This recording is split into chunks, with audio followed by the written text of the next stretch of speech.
సంగారెడ్డి పట్టణం 9వ ward Gollagudem Saptagiri colony వాసులతో Congress అభ్యర్థి కర్కం శ్రీలత శ్రీశైలంతో కలిసి టీజీఐఏసీ చైర్మన్ నిర్మల జగ్గారెడ్డి సమావేశం.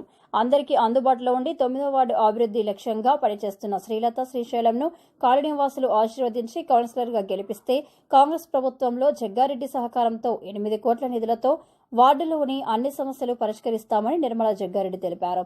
ఈ సమావేశంలో సప్తగిరి కాలనీ అసోసియేషన్ సభ్యులు, మహిళలు, యువజన సంఘాల సమితి రాష్ట్ర అధ్యక్షులు డాక్టర్ కూన వేణు వర్షాకాలంలో ఎంత ఇబ్బంది ఉన్నానో ఆ ఇబ్బందిని మేజర్ ఇబ్బందిని తొలగించాడు. అదే పరంగా 2 నెంబర్ 3లో కూడా స్టార్ట్ చేసాడు.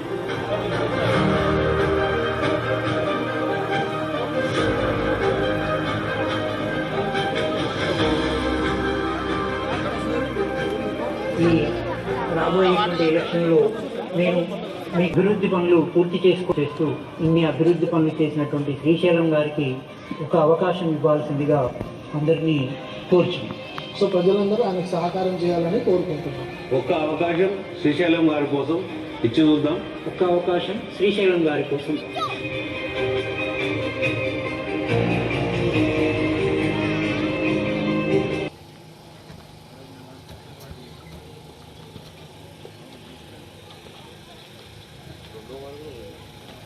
నాయకుడు ఆలోచన దంపతులు వీళ్ళిద్దరు కూడా చేస్తున్నటువంటి సేవకు వీళ్ళందరూ కూడా ఆశీర్వాదం ఇవ్వడానికి నాకు చాలా సంతోషం.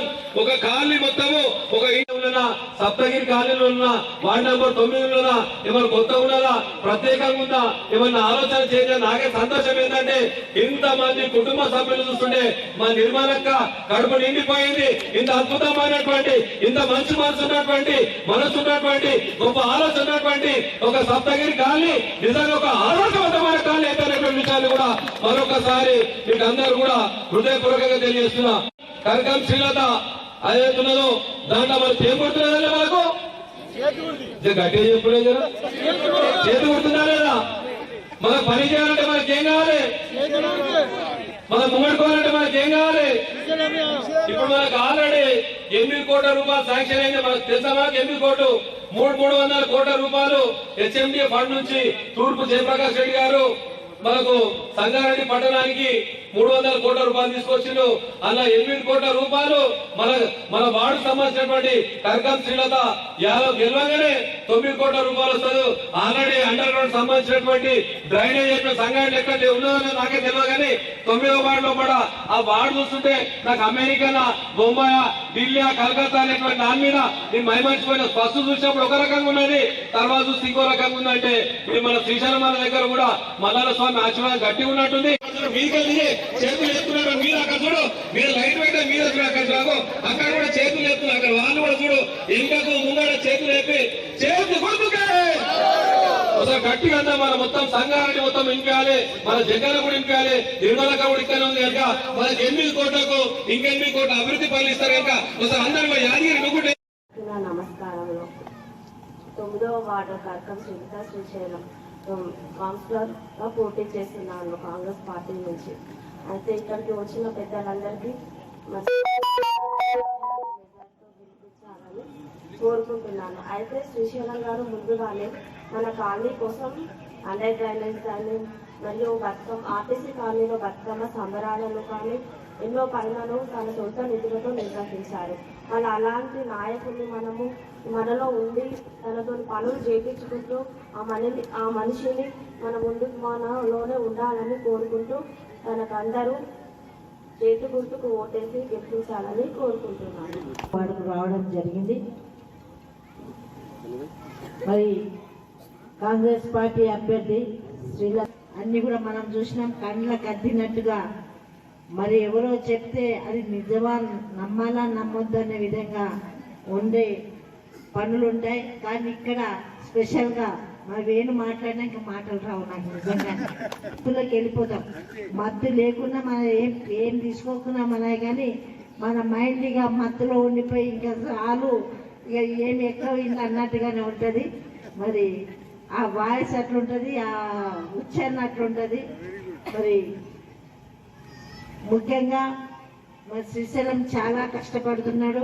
ఇప్పుడు కాదు 10 ఏళ్ల నుంచి కూడా వాడికి ఏదో చెయ్యాలి మరి చేస్తే ఆయనకు వస్తుంది ఏమొస్తుందనే కాదు, కానీ చెయ్యాలనే తపన. ఎవరు పిలిచినా వెళ్తాడు అక్కడికి, ఆ సమస్య చూస్తాడు, అది చేస్తా, నాతో అవుతుందా కాదు అని అనడు, చేపిస్తా, నేను చేస్తా అనే భరోసా ఇచ్చేస్తాడు. ఆ మాటని మనల్ని తగ్గించడానికి నా ప్రయత్నం ఏముంటుందో మనకు తెలియదని చేస్తాడు. కాబట్టి కాంగ్రెస్ పార్టీ కూడా మరి వ్యక్తిని చూసే మరి ఇవ్వడం జరిగింది. శ్రీశైలం మంచి వ్యక్తి, మరి అందరికి అందుబాటులో ఉన్న వ్యక్తి కాబట్టి మరి కాంగ్రెస్ పార్టీ ఈరోజు అధికారంలో ఉంది, అధికార పార్టీలో ఉన్నది కాబట్టి మనుషులు కూడా మంచిగా ఉండాలి. ఇప్పుడు ఎలక్షన్ అంటే వ్యక్తిని చూస్తారు, పార్టీని చూస్తారు. ఇక్కడ 50 మార్కులు ఉండాలి, పార్టీకి 50 మార్కులు ఉండాలి. మరి ఇప్పుడు 2 కలిపితే 100 మార్కులు. దయచేసి మీరు అందరూ కూడా ఆలోచించారు. ఎవరో ఏమో లేరు, మరి వేరే పార్టీ వాళ్ళు వచ్చి ఇప్పుడు వచ్చి ఎలక్షన్లు అప్పుడే వస్తారు. వాళ్ళు వచ్చి మేము ఇది చేస్తాం అది చేస్తాం ఎచ్చిది పచ్చి చెప్తారు, కానీ చేసింది ఏమీ ఉండదు. మళ్ళీ 5 ఏళ్ళకే మళ్ళీ కనిపిస్తారు, కానీ మళ్ళీ మధ్యలో ఎప్పుడు మనకు కనిపించరు. అడుగుదామని పోతే కూడా వాళ్ళ రుబాబే వేరే ఉంటుంది. ఎందుకంటే వాళ్ళ పైసలు ఉన్నాయి కదా, పైసలు ఉన్నాయి కాబట్టి రుబాబ్తో ఉంటారు. పని చేస్తారా చేయరా దేవుడికి తెలియదు. మనం విమర్శించడం కానీ 10 ఏళ్లలో మనం కళ్ళతో చూసినాం, అనుభవించినాం కాబట్టి చెప్తున్నా. మరి ఇప్పుడున్న అధికార పార్టీ కాంగ్రెస్ పార్టీ కాబట్టి పెత్తనం ఒకరికి ఇచ్చి మరి మేము దాంట్లో మేము పని చేస్తామంటే అవుతుందా? ఇంట్లో ఎవరు పెత్తనం ఉంటుంది వాళ్ళనే నడుస్తుంది, పబ్లిక్ కూడా వాళ్ళ మాట వింటుంది. ఇప్పుడు తమ్ముని పెత్తనం ఉంటే అన్న మాట ఎవరైనా వింటారా? అన్నకు పెత్తనం ఉంటే తమ్ముని మాట ఎవరైనా వింటారా? నేను ఇది చేస్తా అది చేస్తా అంటే ఇవి ఒట్టి మాటలు మాట్లాడుతుండు, అక్కడ వాళ్ళ అన్న ఉంటాడు, వాళ్ళ అన్నం నడుస్తుంది, వీటికి నమ్మడానికి లేదంటారు. ఇప్పుడు కూడా అంతే, అధికార పార్టీ ఉన్నదే నమ్ముతారు, కానీ మరి వేరే వచ్చి మేము చేస్తామంటే నమ్మడానికి ఉండదు. అది వాళ్ళ అవకాశానికి మాట్లాడతారు తప్ప మనకేమి ఒదిగేది ఉండదు. దయచేసి మరి మన జగ్గారెడ్డి గారి మీటింగ్లో చెప్పడం జరిగింది, ఎవరైతే వార్డులో ఏ నంబర్ అయినా ఏ వార్డులో అయినా కానీ ఒక కోరిక ఆయనకు ఉన్నది, 38 వార్డులు వస్తే 300 కోట్లు తీసుకురావడం ఖాయం. అది సీఎం గారి దగ్గర మాట తీసుకోవడం జరిగిందని. మరి ఇక్కడ ఉన్న సగర్ వాళ్ళకి గిరిగీసుకోకుండా 38 వార్డులో గెలిపియండి. సంగారెడ్డి పట్టణాన్ని తెలంగాణలో రేసింగ్ సంగారెడ్డి అని చూపెట్టి మీ సప్తగిరికి దానికి అంకితం చేయకండి. ఇంకా 2 రోజులు ఉంది, మీ చేతిలో ఫోన్ ఉంటుంది, చేయండి. 38 వార్డులో మన అభ్యర్థులు గెలవాలని మరి ఉన్నారో 38 కూడా గెలవాలని మీ వంతు కృషి చేయాలని నేను అర్థం చేసిపోయాను. ఏడుకలు తెచ్చిండో కూడా వాడికైనా చేసి పెడుతుందంటే కష్టాల్లో ఉన్నా కానీ మనకు కనిపించకుండా ఇంకా నేను పని చేస్తా, ఇంకా నాకు ఆ శక్తి ఉన్నది, ఇంకా కూడా శక్తి ఇవ్వండి. పదవి లేకుండానే అన్ని పనులు చేసిన, పదవి ఉంటే కూడా ఎన్ని చేస్తానన్నది ఆ దమ్ము ధైర్యంతో మన ముందు ఏదో సుట్టిగా పాంప్లెట్ మరి గట్టిగా వాదించి మా వాడికి ఇది కావాలని అడిగే ధైర్యం కూడా ఉంది.